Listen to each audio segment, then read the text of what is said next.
Do livro Pão Nosso, capítulo 116. Ouça-nos. Psicografado pelo médium Chico Xavier, através do Espírito Emmanuel. 116. Ouça-nos. Disse-lhe Abraão: eles têm Moisés e os profetas. Ouça-nos. Lucas 16, 29. A resposta de Abraão ao rico da parábola ainda é ensinamento de todos os dias no caminho comum. Inúmeras pessoas se aproximam das fontes de revelação espiritual, entretanto, não conseguem a libertação dos laços egoísticos, de modo que vejam e ouçam qual lhes convém aos interesses essenciais. Há precisamente um século, estabeleceu-se intercâmbio mais intenso entre os dois planos, na grande movimentação do cristianismo redivivo. Contudo, há aprendizes que contemplam o céu, angustiados, tão só porque nunca receberam a mensagem direta de um pai ou de um filho na experiência humana. Alguns chegam ao disparate de se desviarem da senda, alegando tais motivos. Para esses, o fenômeno e a revelação no Espiritismo evangélico são um simples conjunto de inverdades, porque nada obtiveram de parentes mortos em consecutivos anos de observação. Isso, porém, não passa de contrassenso. Quem poderá garantir a perpetuidade dos elos frágeis das ligações terrestres? O impulso animal tem limites. Ninguém justifique a própria cegueira com a insatisfação do capricho pessoal. O mundo está repleto de mensagens e emissários há milênios. O grande problema, no entanto, não está em requisitar-se a verdade para atender ao círculo exclusivista de cada criatura, mas na deliberação de cada homem quanto a caminhar com o próprio valor, na direção das realidades eternas. Emmanuel, Pedro Leopoldo, 22 de fevereiro de 1950. Querido amigo, querida amiga, que bom estarmos juntos em mais um estudo da lição do Pão Nosso.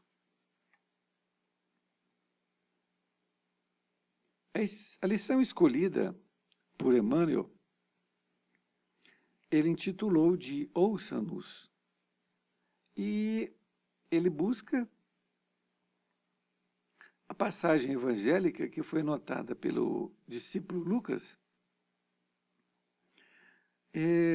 quando disse-lhe Abraão, isto é, Abraão disse a eles, eles têm Moisés e os profetas, ouçam-nos. Esta passagem, vale a pena nós reportarmos ao Evangelho, porque é uma parábola que Jesus estava contando, não é? Daquele rico que jogava as migalhas para aquele pobre que vinha pedir comida na porta do seu palácio, e esse pobre desencarnou, e logo depois desencarnou o rico. E o rico viu não é, que o pobre estava numa condição melhor. E foi quando, então, naquele sofrimento, o rico pediu para que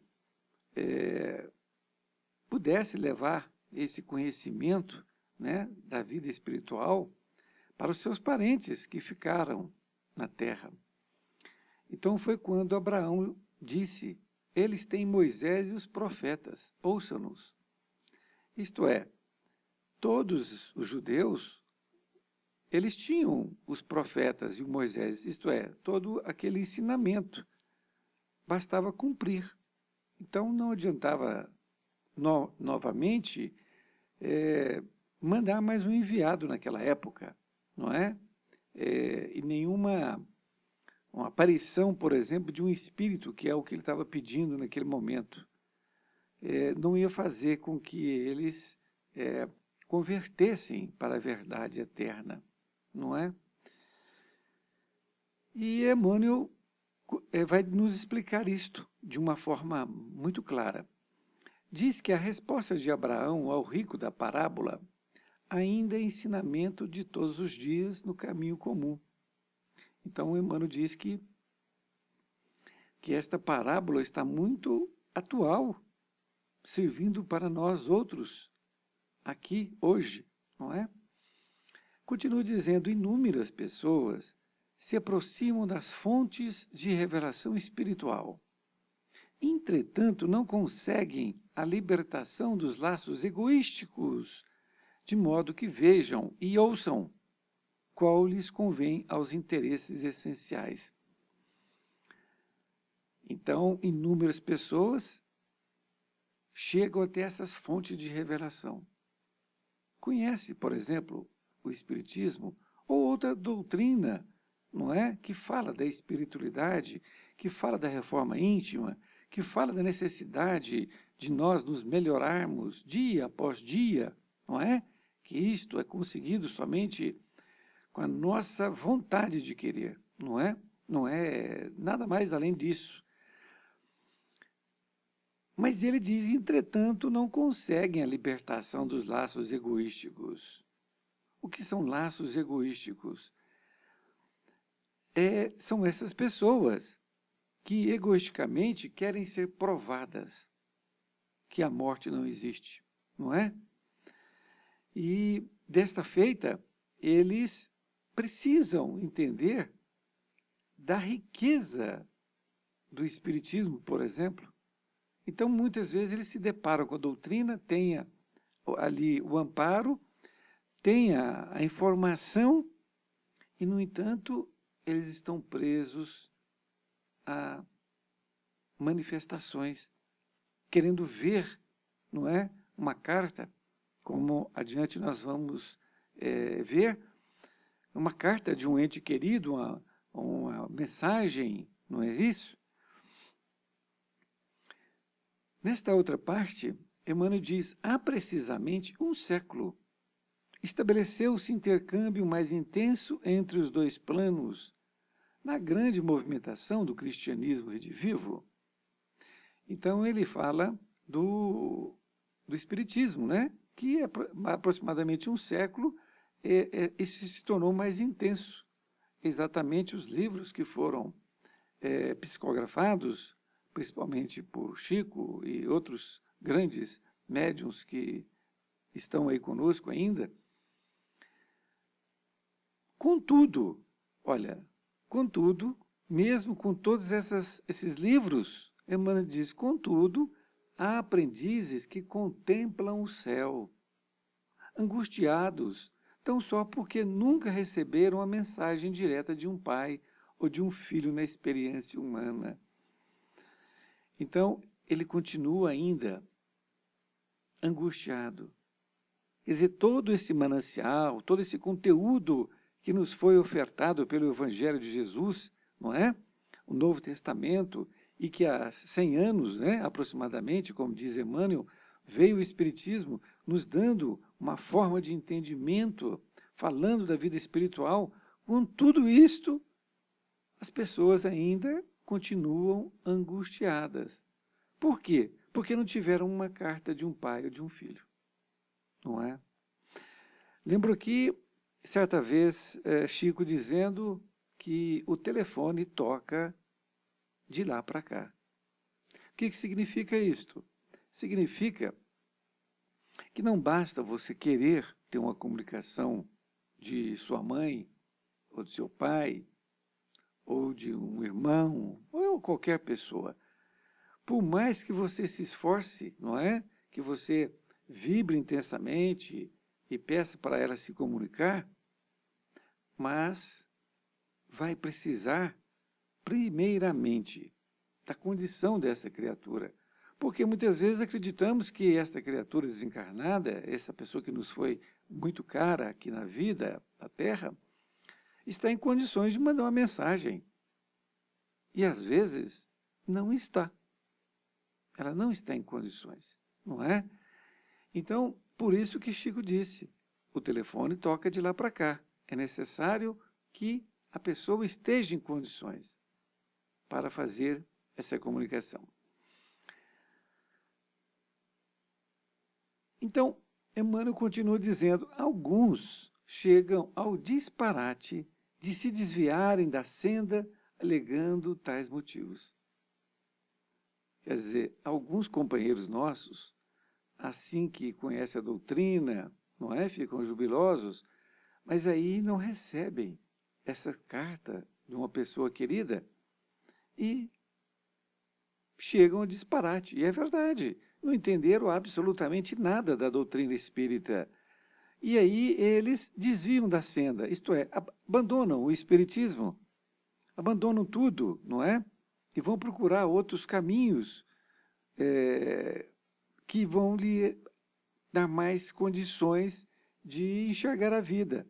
Mas não querem enxergar, na verdade é isto, não é? Não querem, estão presos ainda àqueles sentimentos egoísticos. Emmanuel continua dizendo, para esses, o fenômeno e a revelação no espiritismo evangélico são simples conjunto de inverdades, porque nada obtiveram de parentes mortos em consecutivos anos de observação. Isso, porém, não passa de contrassenso. Então, qual é a ideia que essas pessoas fazem do espiritismo? Não é? É o que Emmanuel diz. Para eles, é um fenômeno e a revelação do espiritismo não são inverdades. Isto é, eles não acreditam, pelo simples fato de não ter recebido uma carta, eles não acreditam que aquilo é verdade. Vejam a fragilidade da criatura, não é? Ela só acreditaria se recebesse uma carta. Mas é muita falta de conhecimento, é muita falta de entendimento porque veio a doutrina espírita, não é? Por isso que ele fala que é um contrassenso, não é? A pessoa esteve diante da fonte e se afastou. Continua dizendo, quem poderá garantir a perpetuidade dos elos frágeis das ligações terrestres? Ora, que colocação! Então, quem pode garantir que aquela criatura, não é, está ligada a ela? Você pode ter, assim, um amor muito grande pela sua mãe, pode ter um carinho muito grande, não é? Vocês foram ligados, mas quem pode garantir que vocês vão manter essa ligação? Por agora, eu digo, não é? Quem pode? Não tem como garantir, porque é necessário que haja uma condição do outro se comunicar. Se ele não tiver condições, não tem como. A espiritualidade não vai inventar uma coisa para te acariciar, fazer suas vontades egoísticas, não vai de forma nenhuma, não é? A espiritualidade pode ajudar, sendo um intercâmbio entre essa pessoa que não tem conhecimento, não é? Mas você ali, naquele momento, está transmitindo a mensagem do seu parente. Mas se ele não tiver condições, nada feito, não é? Emmanuel põe aqui uma frase que é para refletir. O impulso animal tem limites.